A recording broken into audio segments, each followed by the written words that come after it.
12h30 sur Réunion la Première. Bonjour à vous. Voici les titres de votre édition de la mi-journée.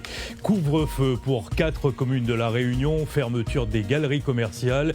2 mesures qui pourraient être annoncées par le préfet en fin d'après-midi. Vanessa Miranville est concernée par cette mesure sanitaire. Nous allons l'entendre. La maire de la Possession est en direct dans ce 12h30. Autre mesure préfectorale déjà en vigueur, le port du masque chez les enfants de plus de 6 ans. Dispositif contesté ce matin par une partie des parents d'élèves. Rassemblement devant la préfecture. Sur ce sujet, 2 commentaires. Tout d'abord, le commentaire de Philippe de Chazourne, médecin à Saint-Denis, et le commentaire de Maître Vardin, avocat au barreau de Saint-Denis. Il va aussi répondre à vos appels au 02 62 99 11 15 dans la deuxième partie de ce journal. Maître Vardin qui va aussi réagir sur les crimes sexuels sur mineurs. Le gouvernement veut changer la loi. Nous entendrons le ministre de la Justice, Éric Dupond-Moretti. Une surprise dans le domaine sportif, Robert Chicot n'est plus président du Grand Raid. Il vient de passer la main à Serge Valgresi. Pourquoi ce changement? Qu'est-ce qui va changer pour la suite de cette association? Robert Chicot et Serge Valgresi sont avec nous en direct dans un instant. Voilà donc pour les titres, soyez les bienvenus. Un couvre-feu semble se confirmer pour 4 communes de notre île, Saint-Louis, Saint-Leu, Le Port et La Possession. Cette mesure devrait être officialisée cet après-midi. Autre annonce attendue ce mercredi, la fermeture de certaines galeries commerciales. Vous réagissez dans le reportage signé Géraldine Blandin, Willy Thévenin. Dans ce centre commercial de Sainte-Suzanne, les soldes ont débuté samedi et pourraient déjà se terminer ce soir. L'annonce de la probable fermeture des galeries commerciales est une surprise pour beaucoup de clients. On verra bien. Fermer, si on ferme, donc du coup on n'a pas des vivres. Donc ça ne sert à rien. C'est vrai que limiter comme au tout début, filtrer, comme ça c'est mieux. Est-ce que c'est sûr ou pas? Non, c'est pas encore sûr, le préfet doit le dire ce soir. Ah, il dira rien le préfet. Il devrait démissionner.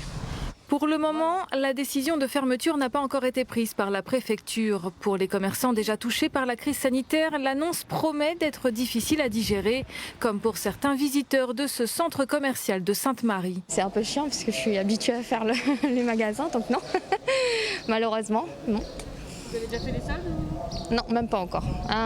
C'est l'anniversaire de la petite bientôt, donc forcément, on vient faire les courses maintenant, mais bon. En fait, j'étais pas au courant que les centres commerciaux allaient peut-être fermer et je pense qu'il y a des choses à faire au niveau de l'aéroport, surtout parce qu'il y a beaucoup trop de trafic.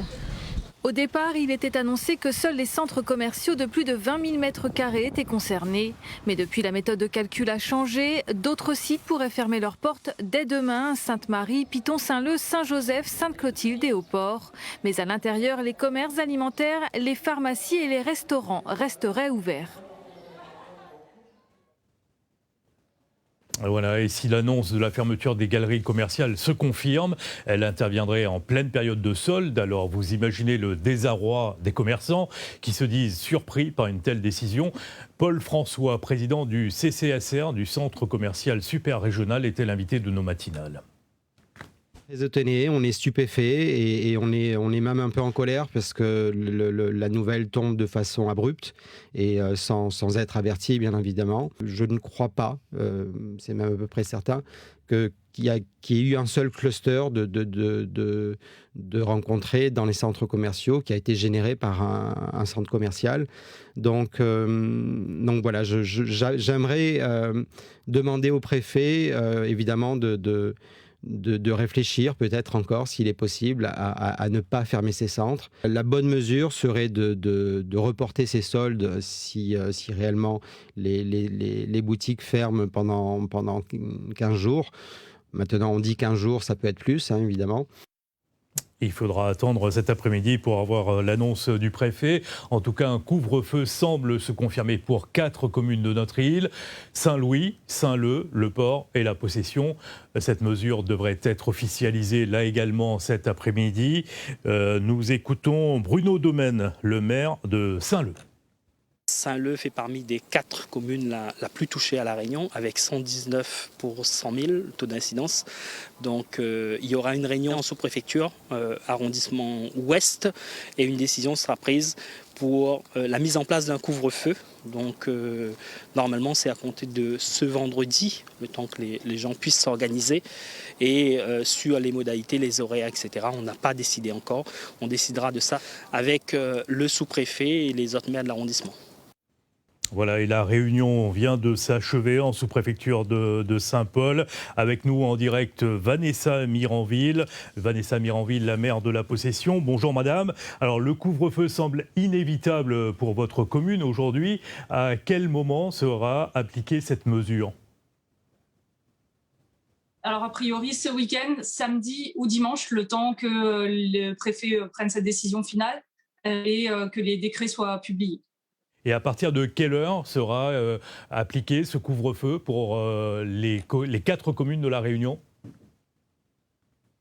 Alors on a eu une discussion uniquement sur l'arrondissement pour essayer d'harmoniser donc Saint-Leu, le port et la Possession. Et les 3 maires, nous sommes d'accord sur 22h, sur une proposition en tout cas au préfet à 22h, pour permettre quand même à la restauration, qui a déjà subi un coup dur en 2020, de pouvoir continuer, mais malgré tout de mettre en place ce couvre-feu pour qu'une prise de conscience très forte se fasse chez les Réunionnais. Madame Miranville, de quelle manière comptez-vous faire appliquer cette mesure sanitaire ? La gendarmerie et les forces de police municipale ou de police nationale vont se concerter. En tout cas, sur ma commune, c'est dans 30 minutes que cette réunion de concertation a lieu pour justement voir comment nous allons pouvoir s'assurer que le couvre-feu est respecté, bien évidemment en laissant les personnes qui ont des laissez-passer pour raisons professionnelles ou familiales strictes pouvoir quand même circuler. Pour les marchés forains, les établissements sportifs, qu'en sera-t-il ? Alors les marchés forains pourront continuer, mais avec des jauges de nombre maximal de personnes selon la taille du marché, avec une vérification stricte également du port du masque, autant pour les forains que pour les clients. Et pour ce qui est des établissements sportifs, nous partons, dans un premier temps en tout cas, sur le fait de ne plus permettre les sports collectifs. Tous les sports pourront se pratiquer, mais uniquement sans contact et en pratique individuelle. Et des contrôles seront également faits de ce côté-là. Donc là, Mais bien évidemment, j'invite les Réunionnais à aussi sur le domaine privé, parce que là, on parle de choses que nous maîtrisons, nous, force publique, mais il y a bien évidemment chacun chez soi qui doit faire les bons gestes et éviter tous les rassemblements qui peuvent propager le virus. Bien évidemment, là on parle des communes de l'Ouest concernées, c'est-à-dire Saint-Leu, le port, la Possession, et puis une commune dans le Sud, Saint-Louis. Vous laissez entendre qu'il y a d'autres communes qui pourraient être concernées par le couvre-feu ? Pour l'instant non, mais malheureusement les chiffres, s'ils continuent sur la même lancée entre la semaine dernière et cette semaine, vont amener, à mon avis, plusieurs autres communes à entrer dans un couvre-feu à 22h. Et potentiellement, nous, les communes déjà en prise d'assaut par ce virus, nous risquons de passer un couvre-feu à 18h si la situation continue à se dégrader. Merci beaucoup Vanessa Miranville, la maire de la Possession, pour toutes ces précisions sur ce couvre-feu qui devrait être appliqué en fin de semaine. On en saura plus cet après-midi avec le préfet. Merci beaucoup pour votre intervention en direct dans ce 12h30. Pendant ce temps, les autorités multiplient les opérations de dépistage. Pas plus tard que ce matin à Sainte-Suzanne, aux abords de la salle des fêtes, image signée Willy Thévenin, dépistage gratuit, sans ordonnance. Également à Saint-Benoît, demain l'ARS a prévu de se rendre sur Saint-Louis. Vous devez présenter une carte vitale, une pièce d'identité. Le port du masque est obligatoire et les gestes barrières doivent être respectés. Et le port du masque pour enfants donne lieu à une polémique. Nous avons vu des parents manifester avant-hier à Saint-Joseph pour protester contre cette mesure sanitaire. Message repris aujourd'hui dans le chef-lieu, dans un rassemblement organisé devant la préfecture ce matin. Sur place, reportage Jean-Claude Toyard, Lix-Catherine. Ils sont entre 200 et 300 personnes devant la préfecture selon les estimations, une mobilisation qui dépasse largement les espérances des organisateurs. Avec ou sans masque et ignorant les distanciations physiques, ils sont venus dire leur hostilité au port du masque pour les plus petits, avec des arguments bien partagés. Et mon enfant n'a pas apporté le masque, parce que l'on sait que le masque, sur le long terme, les neurologues l'ont déjà dit dans plusieurs pays, ça provoque des troubles neurologiques. Et moi, j'ai pas envie que mon enfant, à 50 ans, il ait Alzheimer, par exemple. Nous-mêmes, en tant qu'adultes, on n'arrive pas à le supporter, alors comment des enfants vont le faire toute la journée, pendant 7 heures de temps en classe, ou que ce soit dans la cour de l'école ou la cantine, comment ils vont le supporter, sachant que nous, à La Réunion et dans les DOM, les TOM, on a une période estivale quand même assez rude. Que ce soit l'ARS ou le préfet, il applique bêtement les directives du gouvernement. Alors qu'ici, nous sommes dans une situation particulière, que nous sommes en pleine chaleur, que les enfants, ils souffrent déjà de la chaleur. Alors, on imagine, c'est quoi porter un masque? Nous souhaitons qu'il y ait des aménagements pour La Réunion. On ne peut pas avoir une mesure qui est faite pour la métropole et qu'on n'adapte pas un minimum aux DOM. Avec le concours de quelques avocats, le collectif Parents 974 entend attaquer la décision des autorités de l'État de faire porter le masque aux jeunes enfants devant le tribunal administratif. Oui, voilà, nous entendons les commentaires des parents d'élèves opposés à cette mesure sanitaire. Essayons d'aller plus loin sur cette polémique avec un éclairage médical. Docteur de Chazourne, bonjour. Merci d'être en direct dans ce 12h30. Pour vous, est-ce qu'il y a des contre-indications sur ce port du masque pour les enfants à partir de 6 ans ? Oui, bonjour, je vous entends très mal. Simplement, déjà pour vous féliciter le collectif des parents qui a organisé cette manifestation très touchante avec la parole d'enfants, d'enseignants. Non à la dictature sanitaire. Des enfants, des parents, des enseignants. Alors il manquait que des élus, aucun élu, ni du département, ni de la région, ni sénateur, etc., ni de l'Assemblée nationale. Le côté médical, bien sûr, aucune étude ne prouve l'intérêt de ce port de masque chez l'enfant. Ça a été prouvé X fois et surtout, ça prouve que beaucoup d'études montrent la nocivité de ces masques, que ce soit au niveau psychologique, que ce soit physique. Et on a eu pas mal de témoignages d'enfants, de petits-enfants, probablement des futurs Louis Fouché, le réanimateur de Marseille. Oui, ça fait pitié. On se demande pourquoi les médecins ne réagissent pas plus, pourquoi le monde médical ne réagisse pas plus. Et aux surprises, on a eu 4 nouveaux médecins qui ont adhéré à notre collectif Covid Médecins 974. Et tant mieux, les bouches s'ouvrent. Philippe de Chazourne. Et voilà, donc effectivement, nous sommes là surtout comme soutien à ce collectif. D'accord, on entend votre soutien à ce collectif, mais la question que tout le monde se pose aujourd'hui, comment protéger les enfants alors du virus ? Protéger de quoi ? Les protéger du virus, le Covid-19. Oui, mais le virus, il y en a eu, il y en aura aujourd'hui, il y en aura toujours. C'est une question qui est totalement légitime. Mais à force de faire peur à tout le monde, on se demande mais comment se protéger quand on va traverser la route demain ? Le virus, il va falloir vivre avec. Nous proposons des traitements alternatifs d'ailleurs. Et si vous avez vu l'intervention de Mme Marty Vonner sur les questions de gouvernement hier à l'Assemblée nationale avec cette réponse lamentable, mais vraiment lamentable du ministre de la Santé, voilà, on n'arrive pas à exposer nos argumentaires. Bon voilà, maintenant c'est parti. Vous avez 30 000 médecins en France qui sont dans l'opposition, mais l'explication de ce qui se passe actuellement. Nous n'avons pas peur de ce virus et il faut les protéger. Il faut protéger, comme on le dit depuis le départ, les personnes fragiles. Mais voilà, les enfants, il faut faire, c'est la balance bénéfice-risque. On ne peut pas imposer des masques à des enfants comme ça, alors que la gravité est loin d'être démontrée. Merci Philippe de Chazourne pour votre intervention en direct dans ce 12h30. En tout cas, le port du masque est obligatoire depuis lundi pour les enfants à partir de 6 ans. La situation sanitaire devient préoccupante avec 2 nouveaux décès après l'évacuation sanitaire de Mayotte de 2 patients touchés par le variant sud-africain. Ils avaient été admis au CHU de Belle-Pierre où ils sont décédés. Des décès également à déplorer à Mayotte. 68 morts au total depuis le début de l'épidémie. Et parmi les 68 personnes décédées, 3 malades qui ont succombé au virus cette dernière semaine, 32 ans, 49 ans et 78 ans, comme nous l'explique notre consoeur Yasmine Jaffar de Mayotte la Première, un virus hors contrôle sur l'île au parfum. Plus contagieuse, plus dangereuse et beaucoup plus meurtrière. Le virus est hors de contrôle et circule partout sur le territoire. Toutes les couches d'âge sont concernées. En une semaine, Mayotte enregistre 2248 cas, chiffre encore jamais atteint depuis le début de l'épidémie. Le taux d'incidence est affolant, 804 cas Covid pour 100 000 habitants, le taux le plus élevé de toute la France. Ici, au CHM, 109 personnes sont hospitalisées en médecine, en réanimation et aux urgences. Les services sont saturés. Le taux d'occupation des lits dépasse les 50% de malades de Covid+. Mayotte a perdu la guerre contre le variant sud-africain. Déclaration d'un médecin. Clairement, il est grand temps que tous les habitants de Mayotte prennent conscience que le danger est là, il est dehors et il faut l'empêcher de rentrer dans nos maisons. Le respect strict du confinement et des gestes barrières reste notre seule arme pour empêcher la propagation du virus. Oui, je vous le disais, 3 malades ont succombé au virus cette dernière semaine. Ils avaient 32 ans, 49 ans et 78 ans.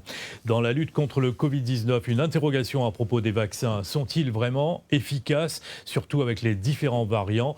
Élément de réponse avec ce reportage. Une dose, puis une deuxième dose contre le coronavirus, et bientôt peut-être une troisième injection. C'est une hypothèse avancée par les autorités sanitaires britanniques pour se protéger contre les variants. Il y aura probablement un rappel à l'automne et ensuite une vaccination annuelle, comme on le fait contre la grippe, où on regarde quel variant du virus circule dans le monde, on produit rapidement un variant du vaccin et on commence à vacciner pour protéger la nation. Les laboratoires pharmaceutiques travaillent déjà sur des formules pour contrer les mutations. Pfizer et Moderna assurent pouvoir adapter rapidement leurs produits. En attendant, les chercheurs tentent de mesurer en laboratoire l'efficacité des 3 vaccins disponibles sur les variants. Si on regarde le variant dit anglais, il n'y a pas de modification de la réponse de ces anticorps contre ce variant. La réponse anticorps reste très efficace. Quand on va regarder par contre les variants dits brésiliens et sud-africains, là c'est beaucoup moins clair et il y a une diminution de l'efficacité de la réponse anticorps neutralisante. Les spécialistes regardent aussi les résultats des vaccins pas encore autorisés, mais dont les essais sont faits dans des pays où les variants circulent, en particulier l'Afrique du Sud. On a ces résultats-là tout récents de Novavax qui laissent penser que probablement il y a un impact, mais avec quand même une efficacité qui semble tout à fait acceptable. Donc sûrement une efficacité diminuée des vaccins, mais malgré tout une efficacité qui va être conservée. Les candidats de Novavax et Janssen gardent selon les laboratoires une efficacité en Afrique du Sud supérieure au seuil des 50% exigé par l'OMS. Dans l'actualité de ce mercredi, un accident mortel la nuit dernière sur la route des Tamarins, une perte de contrôle avec un véhicule qui a fait des tonneaux. Le conducteur est sorti de sa voiture pour signaler l'accident et c'est à ce moment-là qu'il a été percuté par un autre véhicule. La circulation a été coupée pendant plusieurs heures pour faciliter le travail des secours. La pêche bichique pourrait être interdite de mars à septembre pour préserver la ressource. C'est le souhait des autorités qui veulent avoir l'avis des pêcheurs avant de statuer définitivement. Des concertations se sont déroulées ce matin sous préfecture de Saint-Benoît. D'autres réunions devraient être organisées dans les prochains jours. L'objectif est donc d'expliquer aux pêcheurs qu'on peut maintenir une activité de pêche, mais il faut aussi penser à la préservation de l'espèce. Nous écoutons Marie-Gladys Fleuricourt, une représentante des pêcheurs de Bichique. Tout ce que j'entends là, c'est la ressource n'est plus, ou a drastiquement diminué à cause des pêcheurs.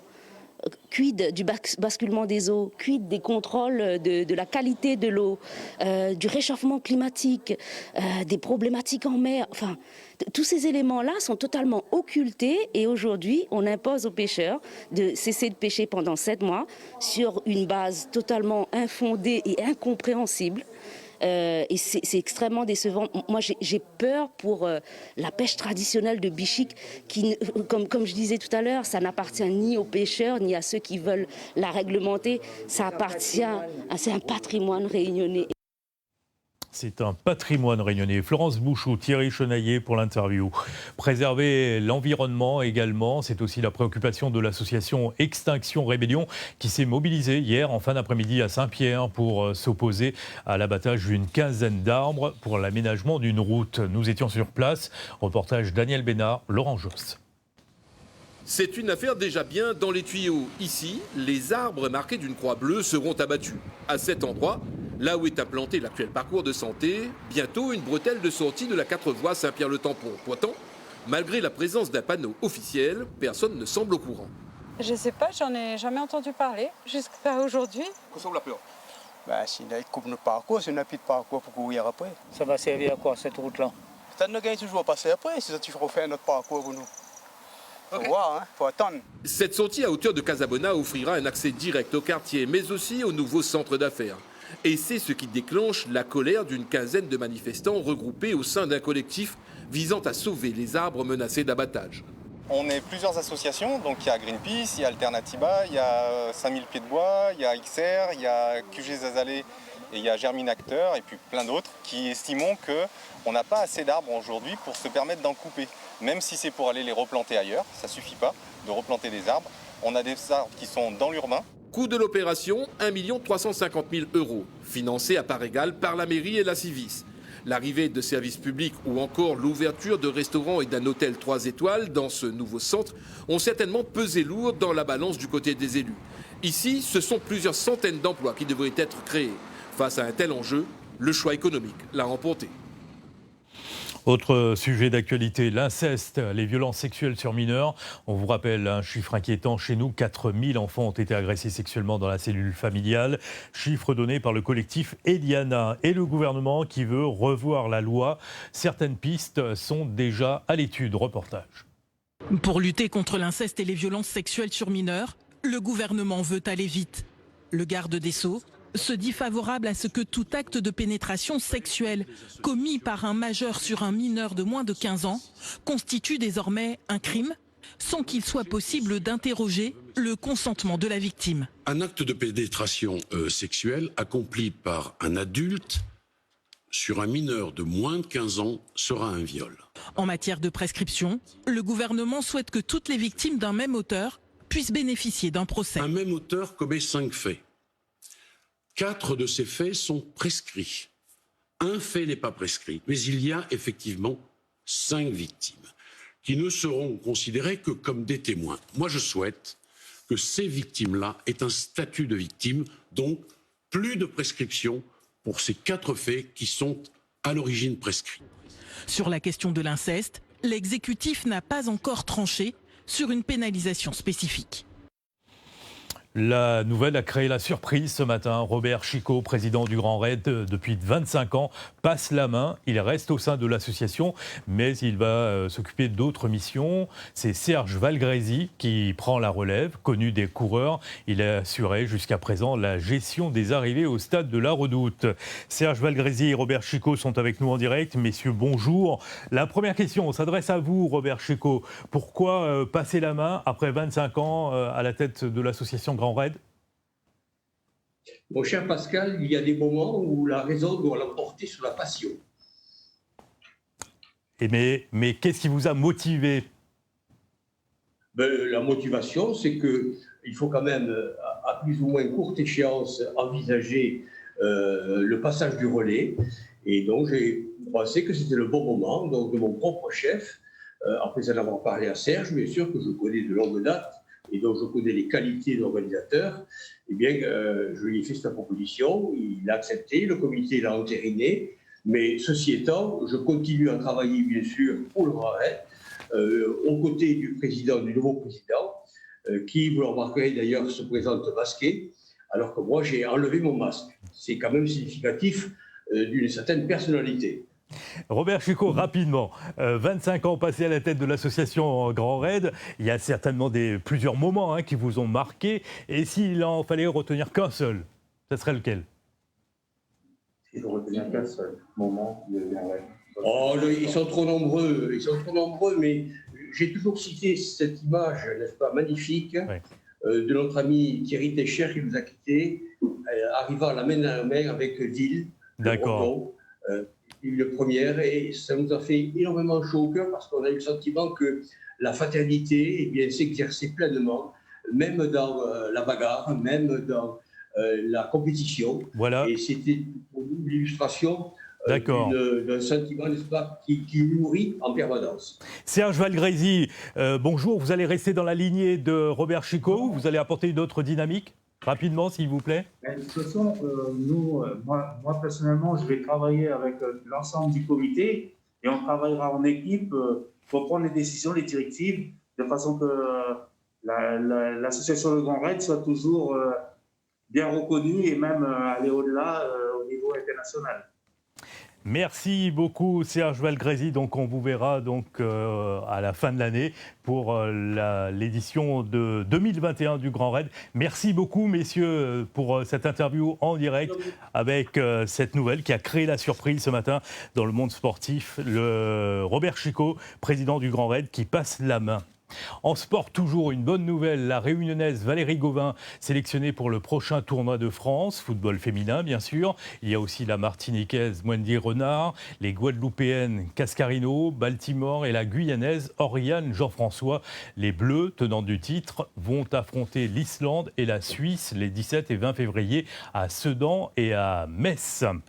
Elles sont sublimes, les photos prises sous l'eau. Elles sont signées Thierry Nicolaeff, qui a décidé d'immortaliser la complicité de quelques couples sous l'eau. Donc, initiative originale à quelques jours de la Saint-Valentin. Reportage Marie-Ange Frassati. Pour trouver une manière originale d'immortaliser la Saint-Valentin, il faut parfois savoir se mouiller. Des clichés d'amoureux sur la toile, il y en a des millions. Ceux de Thierry Nicolaeff nécessitent un peu d'apnée. Thierry Nicolaeff présente sa toute première exposition les 12, 13 et 14 février dans les jardins d'une maison d'hôtes au Bernica. Il propose aux amoureux qui ont réservé leur séjour de jouer les modèles. Pour descendre, il va falloir souffler, expirer dans l'eau. Mais poser sous l'eau, ça n'est pas si évident.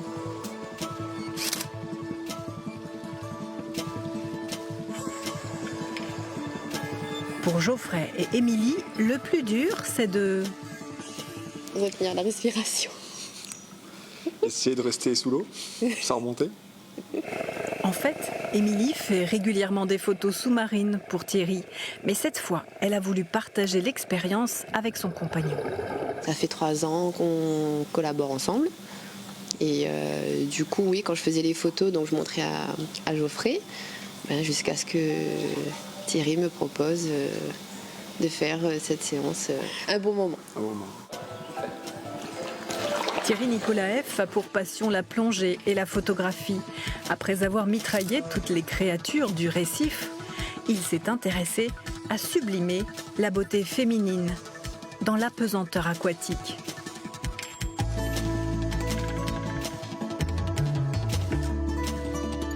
Au départ, c'était pas du tout pour mettre en scène des sirènes, c'était vraiment pour changer un peu de style de photo. Et j'ai découvert ça donc en étant plongeur à la base, photographe de biodiversité. Et donc en faisant cette mise en scène, j'ai trouvé que les photos avaient un rendu très intéressant, surtout au niveau des voilages et des positions des modèles qui diffèrent vraiment du shooting terrestre en fait.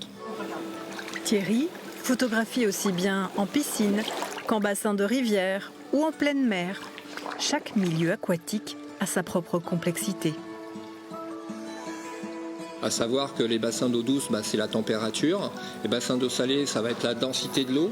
Donc pour descendre, ça va être beaucoup plus compliqué. Et voilà, il y a des modèles qui m'ont contacté, qui avaient la phobie de l'eau. Et grâce à ce travail, elles ont pu quand même réussir à transgresser leur phobie d'ailleurs. Moi, j'ai commencé la photo pour faire de la photothérapie, en fait, retrouver un peu confiance en moi. Et le fait de le faire sous l'eau, c'est vraiment s'abandonner totalement, en fait, faire confiance à l'élément et se laisser porter. Pour le défi de l'apesanteur et la créativité artistique qu'elle permet, la photographie en milieu aquatique offre un beau potentiel de développement à La Réunion. Seuls 2 autres photographes portraitistes s'y adonnent dans l'île, mais eux, ils sont professionnels. Thierry Nicolaeff, malgré toute sa sensibilité, n'est qu'un amateur. Il a un autre métier dans la vie. Il est chef à la police de l'air et des frontières. Pour notre rubrique Dans le rétro, nous avons sélectionné ce reportage tourné en février 1988 lors de la visite du président de la République chez nous. François Mitterrand était pour 2 jours dans notre département. La séquence que nous vous proposons de revivre, c'est lors de son déplacement dans le cirque de Mafat. Une brève incursion dans le cirque de Mafat, et c'est ainsi qu'a commencé ce matin la 2e journée de la visite présidentielle. François Mitterrand a eu droit à des présents offerts par les enfants de la Nouvelle et de Rocheplate. Des fleurs cueillies par eux, des dessins faits de leurs mains. Très bien, bonjour. Qu'est-ce que c'est que ce dessin, ça? C'est toi qui as fait ça? Ce sont des enfants de l'école de Maroc. Très bien. Ah, tu m'offres cela, hein? C'est une carte, une lettre, quoi. Voilà, merci. En compagnie de Guy Warraud, le premier vice-président du Conseil régional, le chef de l'État a voulu voir ensuite les capteurs solaires qui éclairent désormais les maisons du cirque. Depuis maintenant, donc, silicium de marque fabriqué en métropole. Retour auprès des enfants avec la visite de l'école de la Nouvelle et puis Tifleur fané en guise de revoir. Voilà un sujet signé Roland Mallet, c'était en février 1988. Vos photos internet maintenant, celle de Fleurlys Payette dans le sud de l'île. Soleil, quelques nuages, côté température il fait chaud. Elle salue ses amis de métropole qui sont dans le froid. Effectivement, vague de froid dans l'hémisphère nord. Jusqu'à 15 cm de neige en Bretagne. 36 départements sont toujours en alerte orange. Les routes sont coupées et des bouchons en certains endroits. Embouteillage également sur la route du littoral ce matin, comme tous les matins d'ailleurs. Julien Guérat a eu le temps de prendre cette photo avec ce commentaire. Voici une belle vue de la NRL dont une partie sera mise en service avant la fin de l'année, nous précisait hier Didier Robert, le président de la région. Nous entamons la deuxième partie de ce journal. Nous attendons vos appels au 02 62 99 11 15.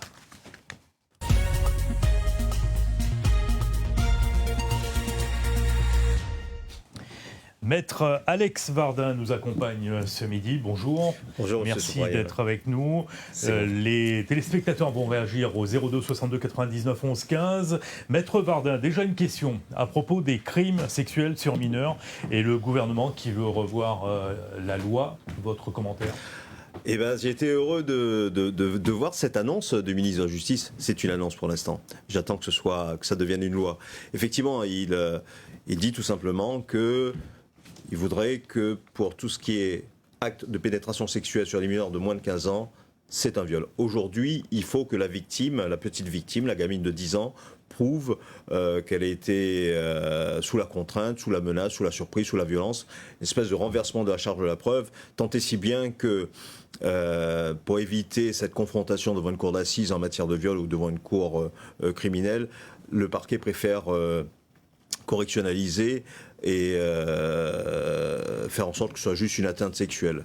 Donc c'est une belle avancée. Enfin, en quelques jours, j'ai été agréablement surpris. Voilà un dossier que vous suivez de près puisque vous faites partie du collectif Eliana, un collectif qui milite contre les violences infligées aux enfants. MeToo SS 97.4. Voilà. Deuxième sujet, le port du masque. Vous contestez la mesure qui contraint les enfants à porter un masque dès l'âge de 6 ans. Pour quelle raison ? Oui, parce que dimanche soir, alors vous avez un décret au niveau national, je vais faire rapidement. Vous avez un décret au niveau national qui dit que le masque est obligatoire pour les gamins de 6 ans à 11 ans sur le territoire national. La Réunion n'est pas concernée. Vous avez un arrêté du préfet qui dit que c'est recommandé.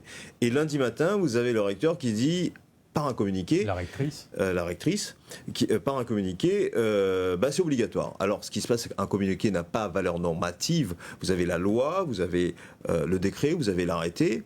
Et déjà, je suis choqué en tant qu'avocat de voir qu'un communiqué puisse avoir une telle valeur. C'est totalement illégal, donc excès de pouvoir.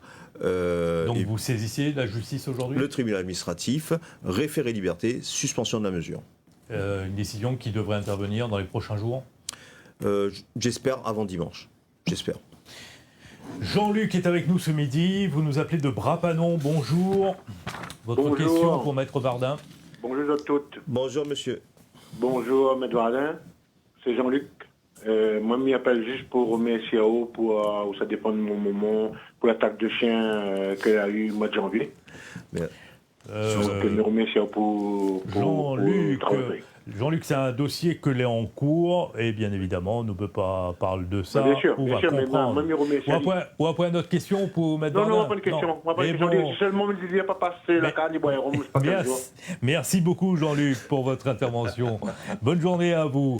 Merci Jean-Luc. Nathalie, qui est en direct aussi, qui nous appelle du Tampon. Bonjour Nathalie. Bonjour. Oui. Bonjour Nathalie. Je voudrais savoir, étant donné qu'on est en séparation, moi et mon mari, d'accord, et comme il habite à Saint-Louis et comme il y a plusieurs variantes, est-ce qu'il faut que je lui donne mon bébé ou pas? Alors, juste quelques questions, madame. Vous êtes en procédure déjà? Il y a une procédure qui a été lancée? Normalement, il doit le prendre tous les week-ends. Est-ce qu'il y a un jugement qui a été rendu? Oui, normalement, je dois obligatoirement lui donner tous les week-ends. Donc vous avez un jugement qui... Vous n'avez pas fait appel, un jugement qui est exécutoire. Avec remise de l'enfant obligatoire, voilà, oui, tous les week-ends. Et la question est... Avec le Covid, est-ce que le Covid et les variants... pas mal de Covid, voilà. Non, ça n'a pas de, ça n'a pas de conséquences. Si je lui donne ce week-end, mon fils n'est pas... Voilà, quoi, c'est sûr. Non, ça n'a pas de conséquences sur l'exécution des décisions de justice. Vous ne pouvez pas dire, non, je remets pas l'enfant. Sauf si, bien entendu, le papa est atteint du Covid. Vous n'allez pas remettre votre enfant sain de corps et d'esprit à un père qui est malade, qui a le Covid. Bon, là, c'est pas une question juridique, c'est une appréciation de fait. Mais de manière plus générale, pour les gens qui se posent la question, en tout cas, Covid ou pas, vous devez exécuter les décisions de justice. Imaginez-vous que s'il part en week-end et qu'il revient et il est malade, comment je fais? Il faudra la soigner, la pauvre. Enfin, j'espère pas que... Enfin, le pauvre... D'accord. Mais bon. D'accord. Bonne journée à vous. Merci beaucoup. Au revoir Nathalie. Bonne journée. Jules est avec nous. Bonjour. Oui, je suis là. Oui, vous êtes en direct. Une question pour Maître Vardin? Oui, j'espère qu'il va y répondre. Allez-y. En plus, c'est un ami. Allez-y pour votre question. Bonjour, monsieur Jules. Enfin, Pascal, bonjour. Bon, oui, allez-y pour votre question rapidement, s'il vous plaît. Une question pour Alex Le Lion Vardin. Oui. C'est quoi la question? Le temps de régler, la communication. Une question, Maître Vardin, de Philippe, qui envisage un divorce. Pour la procédure, est-ce qu'il faut prendre absolument un avocat? Oui, à compter du 1er janvier 2021, oui. Oui. Il faut que ce soit pour un divorce amiable ou donc par acte d'avocat. C'est obligatoire. Ou sinon, si vous voulez saisir le tribunal, effectivement, il faut qu'il y ait un avocat parce que maintenant, tout se fait. Il y a une réforme du divorce et maintenant, tout se fait par voie dématérialisée et donc il faut passer par un avocat. D'accord. La question de Philippe, c'est avocat ou notaire? Les deux.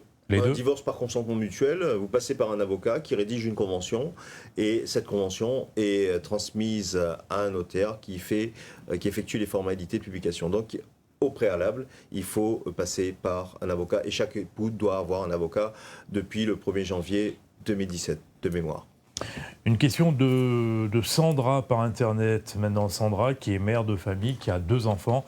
Je ne peux plus payer mon loyer. Comment faire? Est-ce que je suis protégé par la loi? Oui, elle est protégée par la loi. Alors, bien entendu, tout dépend des causes. J'imagine que si elle pose ces questions, c'est que ce n'est pas par mauvaise foi qu'elle ne paye pas son loyer. Si elle a perdu son emploi, si elle est malade, enfin, je ne souhaite pas. Mais il faut qu'elle aille voir une assistante sociale, un avocat. Il y a dans les maisons de droit et de justice peut-être pas toutes les semaines, mais régulièrement il y a des avocats qui interviennent. Donc il y a des mécanismes de protection pour les gens qui se retrouvent dans des difficultés, qui n'arrivent pas à payer leur loyer. Et donc j'encourage à avoir une assistante sociale et un avocat pour anticiper les problèmes et ne pas attendre que des loyers impayés s'accumulent pour se retrouver devant un juge. Il faut prendre les devants à ce moment-là. Il faut prendre les devants. Evelyne du Tampon, bonjour. Bonjour. bonjour tout le monde sur le plateau. Oui. Bonjour madame. Voilà, en fait, je voudrais intervenir concernant le port du masque actuellement. Donc c'est un sujet d'actualité. Je suis maman d'une petite de 6e, donc dans le second degré. Donc qui a été imposé, donc le masque a été imposé pour elle, et comme pour tous les collégiens et lycéens.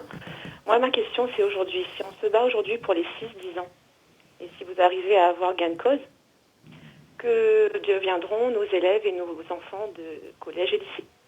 Puisque pour eux, on n'entend personne. C'est vrai qu'on défend une même cause aujourd'hui, mais quand sera-t-il de ces enfants-là? Donc est-ce qu'eux, ils pourront aussi, à un moment donné, pouvoir respirer?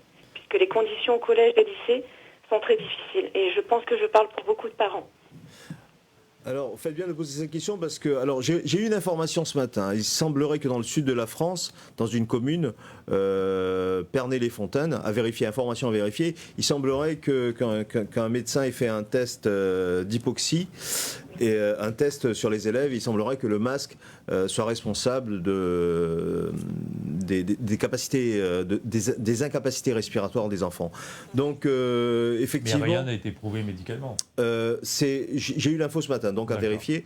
Et effectivement, s'agissant des collèges et des lycées, il appartient aux parents d'attaquer, parce que il faut agir légalement.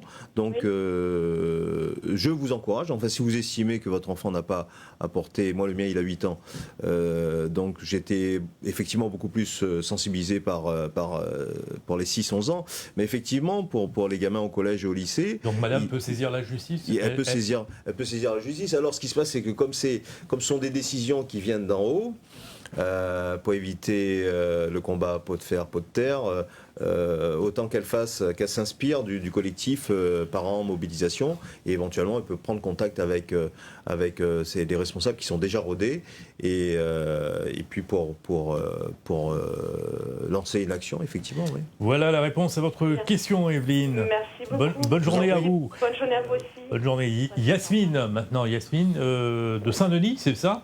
Oui, de Bonjour. Saint-Denis. Bonjour. Bonjour. Oui. Bonjour maître. Bonjour madame. Bonjour monsieur Soupraïa. Bonjour madame.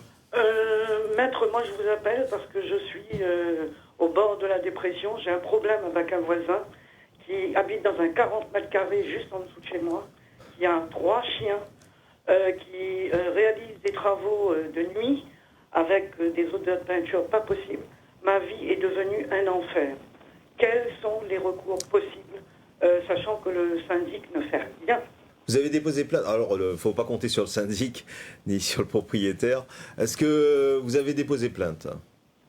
Non, parce que moi je crains que la police me réponde qu'ils ont d'autres choses à faire. Comme Il ne faut pas craindre, madame. Il ne faut pas craindre. Déposez plainte. De toute façon. Déposez plainte ou alors faites une main courante, non? Non, la main courante, ça n'a strictement aucune valeur. Donc il faut aller jusqu'à la plainte. Il faut aller. Vous allez voir vous habitez où? J'habite à Saint-Denis, dans une résidence. Voilà, vous allez à Malartic, vous déposez plainte. Si on ne veut pas prendre votre plainte, vous allez voir un avocat qui saisira directement le parquet, qui déposera directement plainte. Et puis, il faudrait faire... à ce moment-là, si la police refuse d'intervenir, vous pouvez également intervenir au niveau civil en faisant des constats d'huissier. Vous pouvez aussi vous rapprocher d'une maison de droit et de justice afin de saisir un conciliateur de justice. Vous pouvez faire venir des amis, de la famille chez vous pour faire constater les nuisances, les désagréments subis, lesquels feront une attestation. Il y a des modèles, vous allez sur Internet, vous téléchargez attestation à produire en justice. Et donc, l'idée, c'est d'amener le maximum de preuves pour démontrer les nuisances qui vous empêchent de vivre. Et voilà. Donc voilà, Yasmine, pour la démarche. Ok. Tenez-nous au courant, rappelez-nous dans les prochaines émissions consacrées à la justice, d'accord? Je n'y manquerai pas, parce que là, je suis au bord de la dépression. On entend votre souffrance, Yasmine. Bonne journée à vous. Carole, bon courage. Carole, bonjour. Allô, bonjour. Oui, bonjour madame. Bonjour monsieur Pascal, bonjour monsieur Varda. Bonjour. Je vous appelle, en fait, je crois qu'il y a quelqu'un qui a posé la même question à peu près. J'ai un souci à l'école avec ma fille. J'ai envoyé lundi et mardi sans masque. Et là, on l'a un peu menacée. Et je voudrais qu'on la laisse tranquille. Donc, je ne sais pas comment, si vous avez une idée, comment faire. Elle a été menacée par qui? La directrice, elle a été un peu menaçante lundi. Le mardi, elle s'est un peu adoucie, mais en lui disant qu'elle est obligée d'emmener le masque jeudi, chose que j'ai pas l'intention de faire. Mais comment faire pour qu'on me laisse tranquille, qu'on la laisse tranquille aussi. D'accord. Un conseil, c'est se rapprocher du collectif. Rapprocher du collectif. Et puis, je vais vous dire, la meilleure des choses à faire en attendant que notre action aboutisse. Il faut porter le masque. Soit vous allez voir un médecin avec un certificat médical, et puis pour ne pas porter le masque.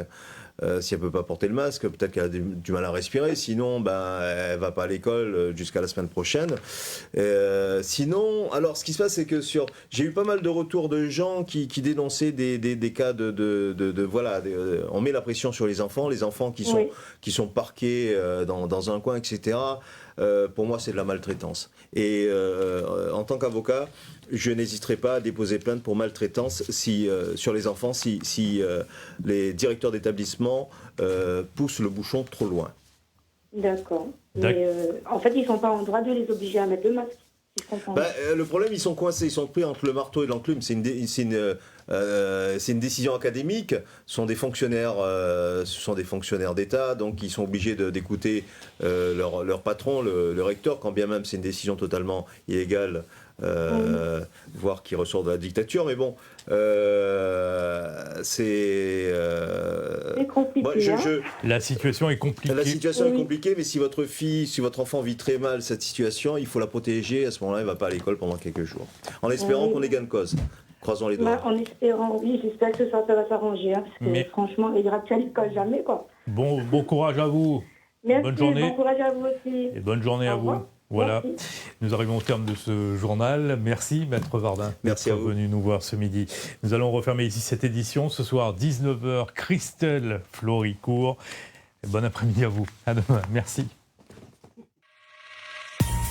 L'information continue sur notre site internet lapremière.re.